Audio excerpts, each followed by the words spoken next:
The low drone of machinery filled the Havenport armory, a steady pulse born of oil, steel, and silence. Near the weapon racks, a dozen SEALs traded jokes, their voices sharp and sure. But one figure stood alone, a woman in a gray maintenance uniform, sleeves rolled, eyes locked on a Barrett .50 sniper rifle. Every move she made was deliberate, calm, almost surgical. Then the door slammed open. Commander Jake Raines entered, tall, crisp authority in motion. His voice cut the air like a blade. Who authorized a maintenance tech to handle classified weapons? Laughter rippled through the room. A few men pointed, others smirked, but the woman didn't even blink. She kept cleaning, steady hands, quiet breath. Her tag read Hadley Dawson. Raines stepped closer, irritation curling into mockery. "You trying to polish your way into a promotion?" Hadley looked up, her voice soft but steady. "Sir, your chamber alignment's off by a millimeter." The laughter died instantly. Eyes turned. Silence struck like thunder. Before we begin, make sure to salute in the comments and subscribe to Major Tom's Tales, where real courage never fades. "Step away from the rifle," Commander Raines barked. It wasn't a request. It was command forged from years of authority, the kind that could freeze a room. Hadley Dawson didn't argue. She laid the cleaning cloth neatly beside the Barrett and stepped back. Posture straight, chin high, eyes calm. Raines circled the table, jaw tight. Civilians don't touch restricted hardware, especially this one. He grabbed the Barrett, flipping it over with impatient force. Metal clanked sharply. He yanked the bolt back and frowned. "See? You've probably scratched the extractor already." Hadley's reply came quiet but precise. "Sir, that's not the correct disassembly order." The room froze again. The SEALs, watching from the benches, exchanged smirks. One of them, a mountain of a man with arms like steel beams, leaned forward. Petty Officer Cole. Bear Maddox grinned. "Listen, lady," he said, "you mop floors, not firearms." Laughter rolled across the armory. Beside him, Chief Warrant Officer Tessa Voss folded her arms. I've seen recruits fumble less. Maybe she watched a tutorial. But Master Chief Ray Doc Hanley, a 23-year Navy veteran, didn't laugh. He'd been watching the way she handled that weapon. The kind of precision that came from memory, not guesswork. He'd been quietly observing the way she worked the weapon earlier, how her hands moved from instinct, not curiosity. Every motion was exact, refined, too disciplined for someone who'd never worn a uniform. Commander Raines, irritated by being corrected, brushed off her warning and kept going. The recoil spring snapped loose, nearly slicing his knuckle. A few SEALs chuckled nervously. Hadley took a small step forward. "If you twist the lower pin before the upper, it won't jam," she said in a calm voice. Raines froze, narrowing his eyes. "You instructing me on how to handle a sniper rifle now?" She met his stare evenly. "No, sir. Just trying to stop it from breaking." That steady tone hit harder than any argument could. He slammed the rifle back on the table. "Fine. If you're so sure, show us." Hadley stayed still. "You want me to fix it?" He scoffed. "Go ahead, if you think you can." She reached for the weapon without hesitation. Not a single wasted movement.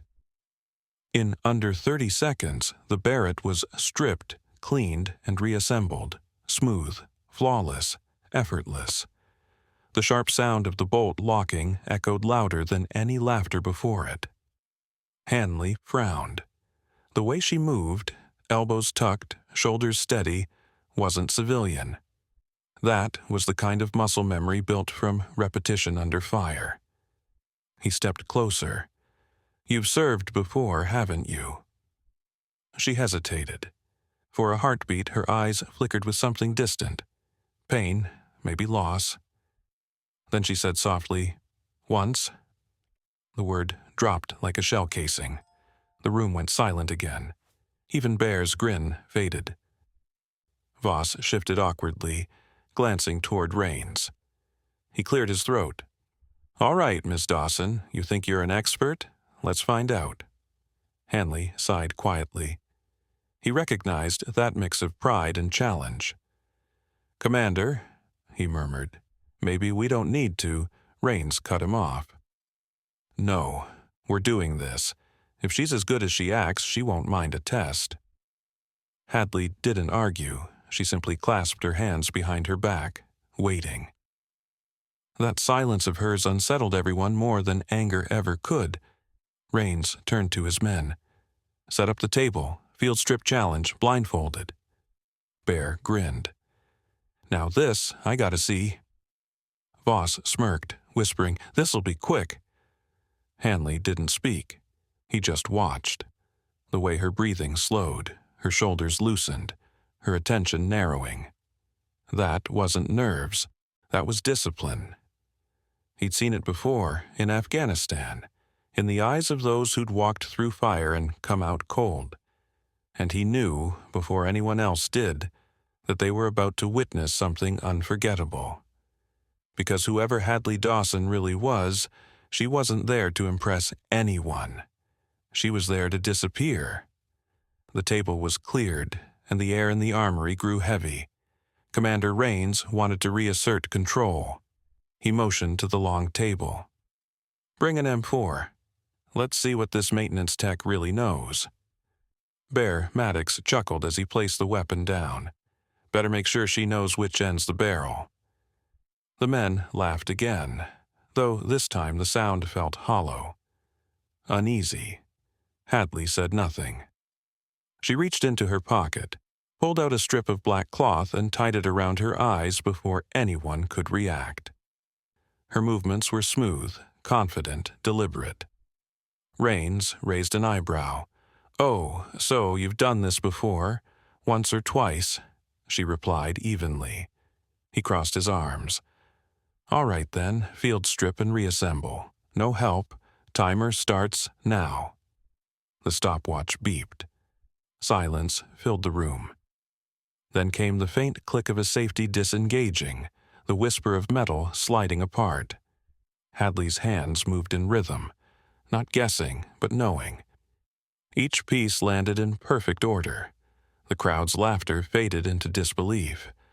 Bear muttered, "She can't even see. How's she doing that?"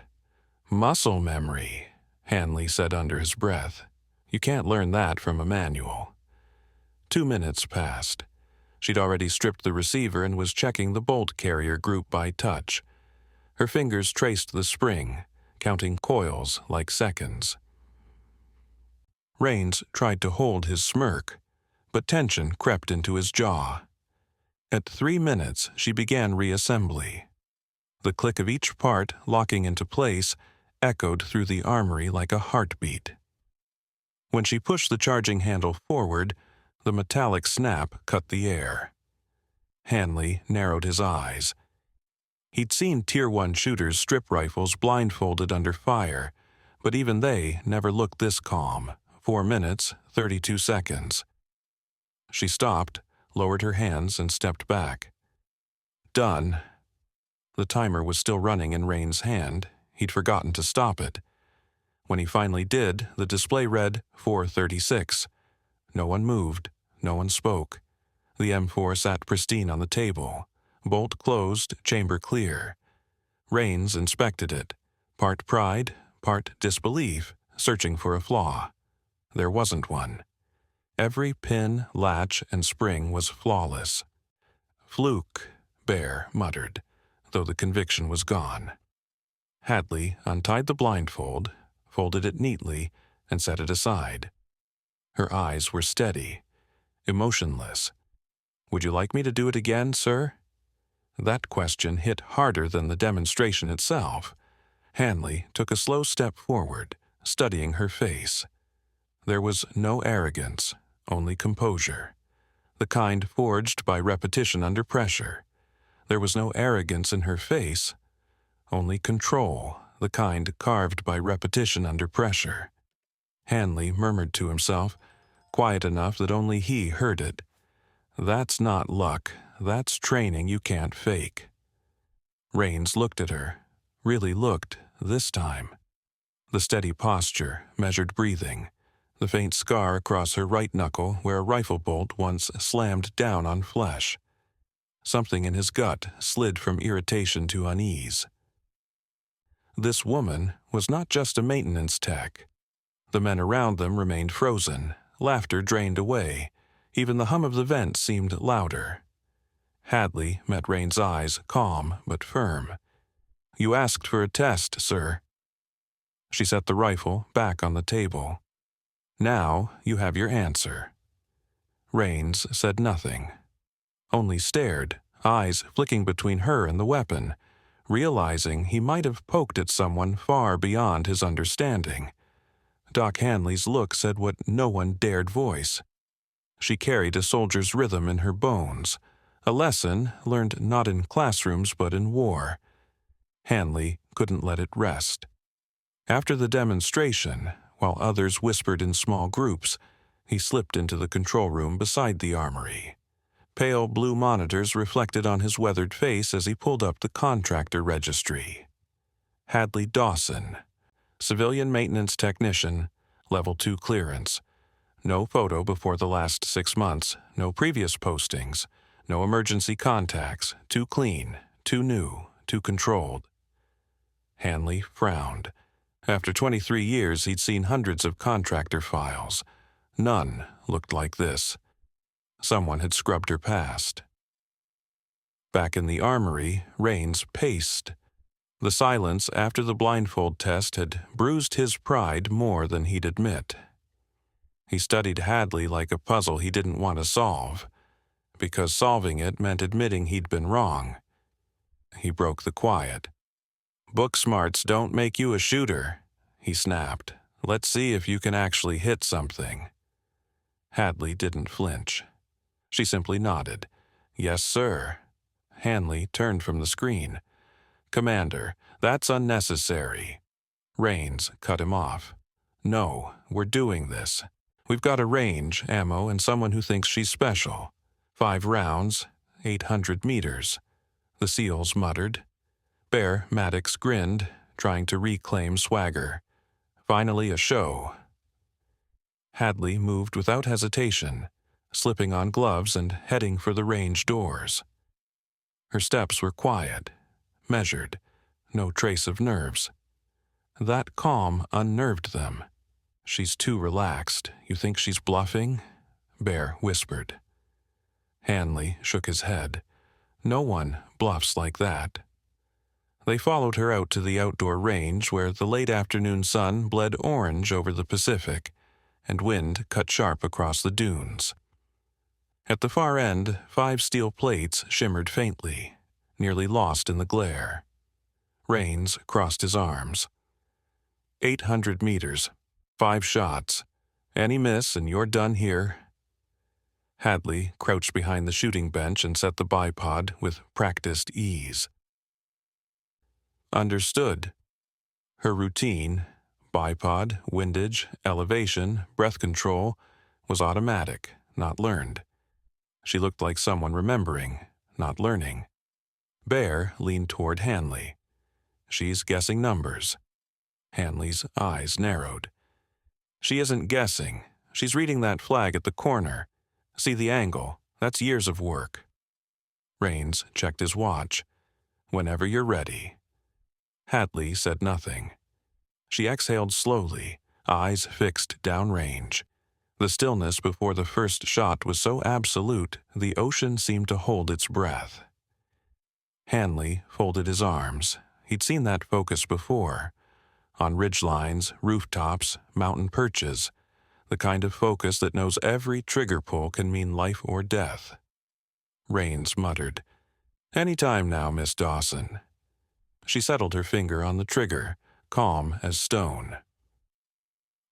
"Just waiting for the wind to settle," she said, tone not defiant, merely factual. and somehow that steadiness unnerved them more than anger ever could.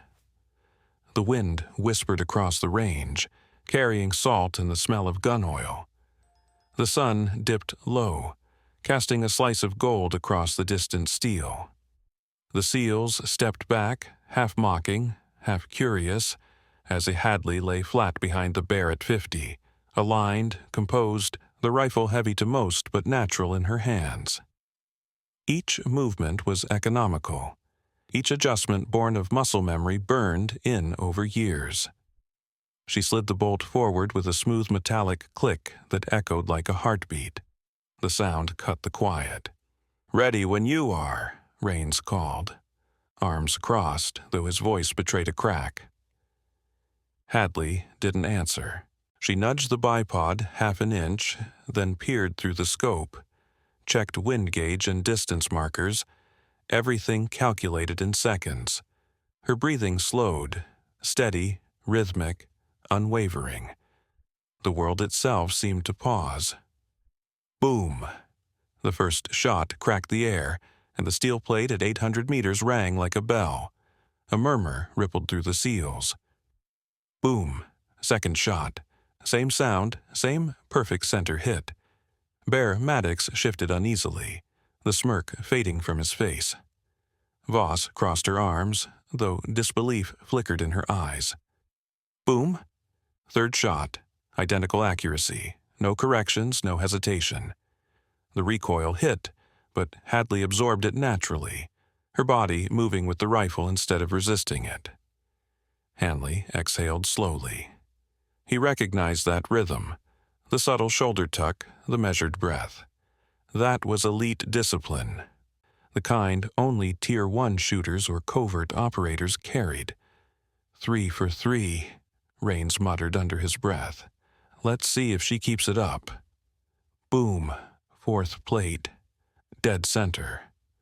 By now, the laughter had died completely, leaving only the ocean's hum and the faint echo of ringing steel. Hadley loaded the final round, then paused. Her hand hovered over the scope. And then, to everyone's shock, she removed it entirely. Voss blinked. "Wait, what is she doing?" Hadley set the scope gently aside and took aim with only iron sights. Hanley's jaw slackened. "No way," he whispered. Behind them, every officer and tech froze. The wind shifted, light cross breeze from the west. Without optics, she adjusted purely on instinct, intuition, and something deeper. Her finger settled on the trigger. Boom! The rifle roared through the sandbags. A long second of silence, then clang. Perfect hit, center mass. The crowd erupted, not in cheers but disbelief. A few SEALs rushed to the monitors. The feed confirmed it. 5 for 5, all bullseye. Voss stood speechless. "That's impossible," Bear muttered. "Nobody hits like that with irons, not even our best." Hanley just shook his head slowly, still watching her. "That's not SEAL shooting," he whispered. "That's agency." The words hit Rains like a gut punch. Hadley stood, removed her ear protection, and placed it on the table. Her face remained calm, not proud, not defiant, just quietly finished. Rains's pride cracked under what he'd witnessed. The woman he'd mocked in front of his entire team had just outshot them all, and without a trace of ego. He opened his mouth, but no sound came. It was Voss who finally spoke. "Who is she?" Hadley gave a small shrug, as if the question didn't matter. "Just maintenance, ma'am." Then she turned and walked back toward the armory, boots crunching lightly against the gravel. The men stepped aside in silence, the same ones who had laughed at her hours before. Hanley's gaze followed her until she disappeared through the door. Then he turned to Rains. "You wanted to test her," he said quietly. "Now you've got your answer." Rains didn't respond. His eyes stayed fixed on the distant steel plate still swaying in the wind. Because deep down, he knew what Hanley already understood. No civilian could shoot like that. Whoever Hadley Dawson really was, she'd just given them a glimpse into a world far beyond their own. Night settled over Havenport with the weight of unspoken questions. The range was empty now, but the echo of those 5 perfect shots still lingered. The men had fallen silent, whispering about the maintenance tech who shot like a ghost. Commander Jake Rains sat alone in his office, monitor light stretching shadows across the wall. His pride had given way to something heavier, confusion mixed with shame. For an hour he'd been staring at Hadley Dawson's contractor file, scrolling through line after line of empty data, too clean. No history before 2021, no record of employment, no family, no school, nothing. He leaned back, rubbing his temples. Nobody's that blank. He opened a secure Navy intel channel, one he technically wasn't cleared to use for civilian checks, but curiosity had already hardened into obsession. He typed her name again. Hadley Dawson. Clearance restricted. High-level flag present. A red banner flashed. Authorized personnel only.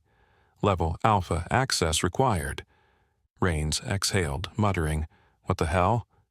He hesitated, then entered his command override. The system processed, stalled, and suddenly unlocked. The screen shifted. Name, Hadley Dawson. Status, KIA, Afghanistan, October 2020. Affiliation, CIA Joint Task Force. Ghostlight attached to Delta Force, JSOC. Call sign, Angel of Silence. Confirmed kills, 49. Longest recorded shot, 340 meters. World record. Operation, Crosswind. Result, compromised. Betrayal suspected. Sole survivor. Rains froze, his hand numb on the mouse. KIA, Afghanistan, 2020. She was dead.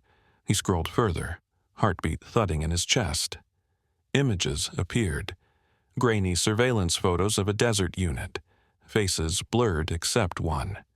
Hadley Dawson, younger, leaner, eyes still calm, a Barrett rifle slung across her back, helmet dusted with sand. Beneath it, survivor extracted under emergency protocol. Status changed to deceased per agency directive. Cover identity issued, civilian contractor, Naval Armory maintenance. Rains leaned back, stunned. Every word struck like a blow. Angel of Silence, he whispered. The name had circulated through special operations circles for years. A myth, a ghost story told in FOBs and bunkers. A sniper so lethal the enemy called her the woman in the wind. No one had seen her face. No one even knew if she was real, until now. He rubbed his face, arrogance washing away with each breath. He remembered the way she spoke. Measured, calm, never defensive. The precision, the silence, the way she walked off that range like someone who'd already seen too much. He felt sick. He'd humiliated her before 50 SEALs, mocked her, ordered her to prove herself to men who couldn't reach her shadow, and she had done it without complaint, without pride. A knock broke the silence. "Come in," Rains muttered. Doc Hanley stepped inside, his face grave. "You found something, didn't you?" Rains turned the monitor toward him. Hanley leaned closer, eyes scanning the screen. After a long pause, he breathed, "Jesus, Ghostlight. That program wasn't supposed to exist." His voice lowered. "She's supposed to be dead." He shook his head slowly. "Guess some ghosts don't stay buried." Rains slumped back in his chair. "We humiliated her, Ray, in front of everyone, and she took it, didn't even blink." "That's what they do," Hanley said softly. "They carry it, all of it." The weight in the room thickened. Outside, the steady wash of waves rolled against the pier. The only sound between two men realizing they'd disrespected someone who'd earned the kind of silence only warriors understand. Rains's voice cracked. "She had a record shot, 3,347 meters. Hanley nodded. That's not training, that's obsession and loss. You don't reach that kind of calm unless you've buried your whole team. Raines's hand trembled slightly as he shut the laptop. Who the hell betrayed her? Hanley didn't answer. Whoever it was, he said finally, they made sure no one ever found out. Raines stared at the dark screen. His reflection looked older, heavier. We made her relive it, and that realization cut deep. This wasn't merely about embarrassment anymore. It had become guilt. Hadley Dawson wasn't a puzzle to solve. She was proof that the people who'd seen the worst usually kept the quietest faces, and there was always a reason for that silence. The Havenport's lighthouse sliced through the fog like a lone blade, its beam sweeping across the restless Pacific. The air bit through layers of clothing and tasted of salt. Down below, the base slept, floodlights blotting the dark water. Hadley sat on the railing, her back against the cold metal, eyes fixed on the far horizon. Her faded base jacket bore no rank, no patches, just the look of someone who no longer fit anywhere. Wind teased loose strands from her bun and slapped them across her cheek. Footsteps crunched on gravel behind her, but she didn't turn. I figured I'd find you here, Raines said, voice softer now, stripped of command. Hadley kept staring at the ocean. You always send men to clean up ghosts, Commander. Raines hesitated, then closed the distance. The lighthouse beam caught his face for a second, showing a man older, his arrogance gone and something human left in its place. Guilt. Why hide here? He asked. You could be anywhere, teaching, leading a team. Instead, you're cleaning rifles and dodging attention, she said with a small, tired smile, eyes never leaving the sea. Ghosts don't belong in daylight, she added, letting the sentence hang while the waves below smashed against the rocks like muffled gunfire. After a long pause, she asked, You read my file? Raines nodded once. It wasn't a question. So you know why I don't wear a uniform anymore. He said it quietly, Operation Crosswind. Hadley shifted just enough for him to catch the tired calm in her eyes. Betrayed, she said. That was one word for it. My team didn't die from bad intel. They died because someone in Washington sold our location. 11 people gone in under 3 minutes. They declared me KIA so nobody would look for answers. Raines lowered his gaze, unable to meet her. I'm sorry, he said. Hadley studied him, not with anger, but with grim understanding. Don't be. You didn't kill them. But I mocked you, he said, in front of everyone. You didn't deserve that. She rose as the wind tugged at her jacket.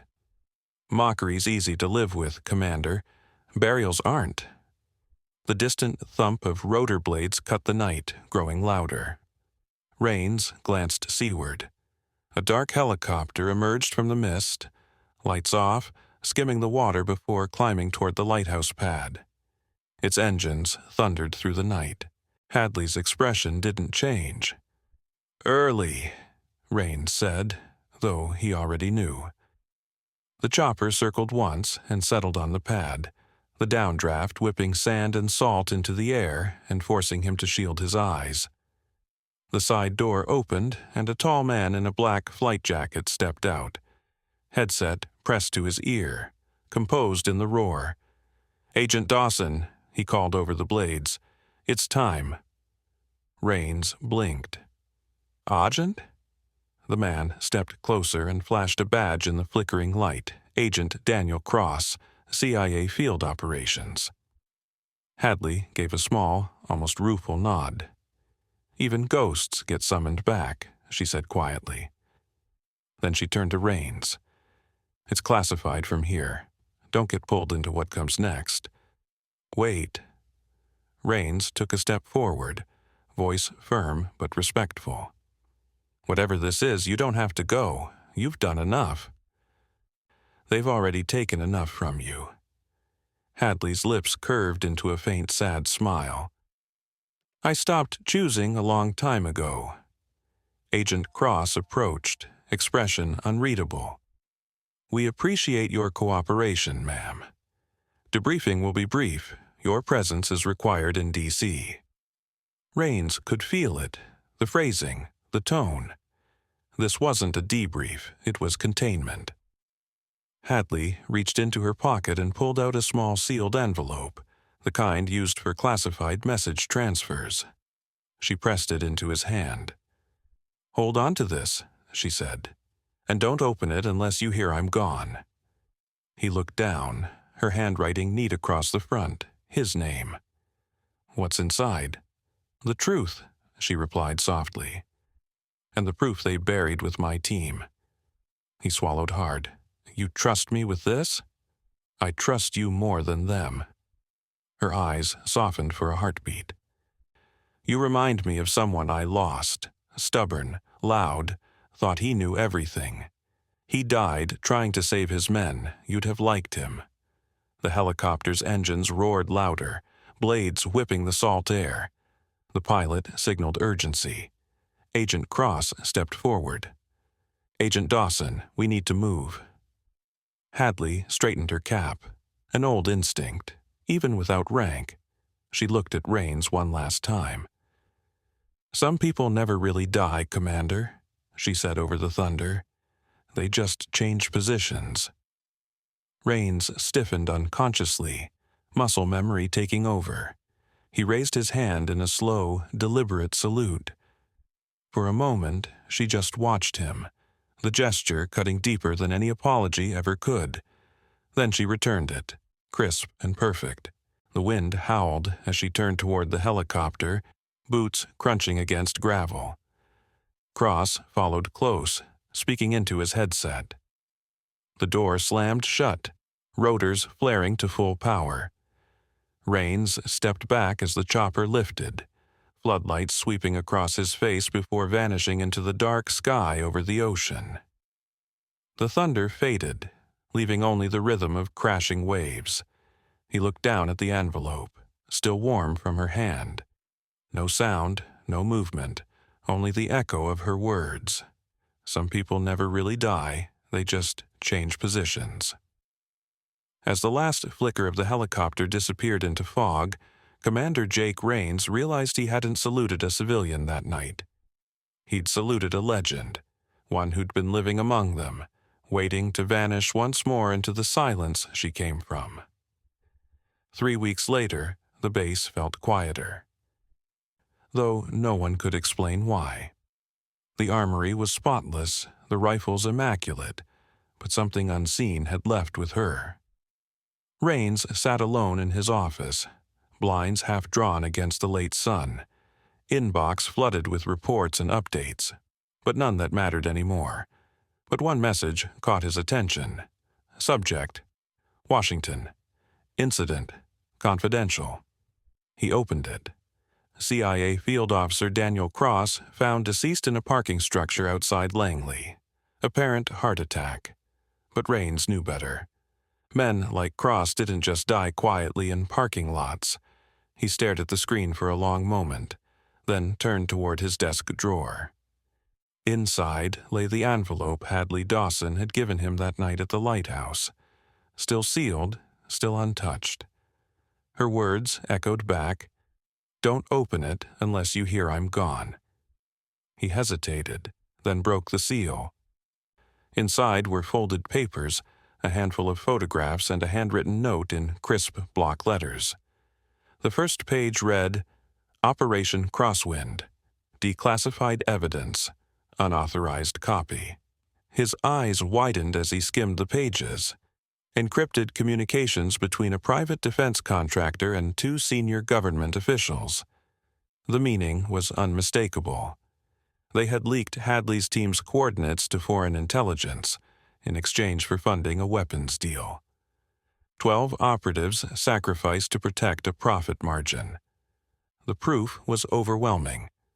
Timestamps, signatures, wire transfers, enough to topple entire departments. Beneath the documents was a small photo. A younger Hadley surrounded by her team, men and women in dusty fatigues, grinning beneath a torn flag. Her arm was around a tall, bearded soldier, wearing a patch that read, Crosswind 1. On the back, a single line written in her hand, for the ones who didn't get to walk away. At the bottom of the envelope was one last note, written in black ink. The truth survives even when its carriers don't. AOS, Angel of Silence. Rains leaned back, the paper trembling in his hand. His chest felt heavy, the weight of guilt and awe twisting together. He'd spent a lifetime commanding warriors, but he had never stood before someone who carried war itself in her soul. He didn't send the documents anywhere. Not yet. Maybe not ever. He knew what it meant to challenge systems built on silence, and he knew Hadley hadn't handed him that envelope to ignite a scandal. She'd given it to him to remember. That evening, as dusk bled over the Pacific, Rains walked alone toward the lighthouse. The path was the same. Gravel crunching under his boots, the ocean whispering below. The wind was cold again, sharp and salt-heavy against his face. He stopped where she'd sat that night. The metal rail was still faintly warm from the day's sun. From his pocket, he drew out a small seal challenge coin, edges worn smooth from years of service. He turned it once between his fingers, then placed it gently on the rail. "Rest easy, Angel," he whispered. For a long time, he stood there as the waves broke against the rocks far below. Then he raised his hand in a slow, steady salute, not to a rank, not to a flag, but to the memory of someone who had served beyond any command, beyond recognition. A gust of wind rolled past, flipping the coin once before it settled again, catching the lighthouse beam as it gleamed against the night. Rains stayed until the first lights of the base flickered in the distance, the ocean whispering her legend back into the dark. In that fading light, he could almost see her there again, calm, steady, watching the sea with the same quiet strength she had always carried. Rains lowered his hand and exhaled softly. There were no medals for people like her, no parades, no speeches, only silence and the lives she protected without ever asking for thanks. As he walked back down the narrow path, the beam of the Havenport lighthouse swept across the horizon behind him, searching, reaching, never resting. Somewhere out there, he liked to believe Hadley Dawson was still alive, living under another name, another mission, another ghost story whispered in the dark. But even if she wasn't, her legacy had already outlasted the lies that buried it. Never judge by appearances. The quietest souls often carry the loudest histories.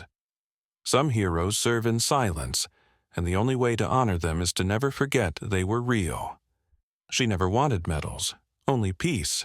No spotlight, no ceremony, just silence and the weight of memory she carried alone. Heroes don't always wear uniforms in daylight. Some fade quietly into the background, fixing what's broken, cleaning the weapons no one remembers, carrying names no one ever knew. Hadley Dawson was one of them, a soldier who gave everything and asked for nothing. She didn't need to be seen. She only needed to know the truth had survived. So tonight, if you're listening, take a moment. Look around your life. Somewhere, someone like her still walks beside you, quiet, steady, unseen, but never forgotten. If this story moved you, salute in the comments and subscribe to Major Tom's Tales. Every salute keeps their courage alive, and every view reminds the world that heroes still walk among us, even when the world has stopped looking.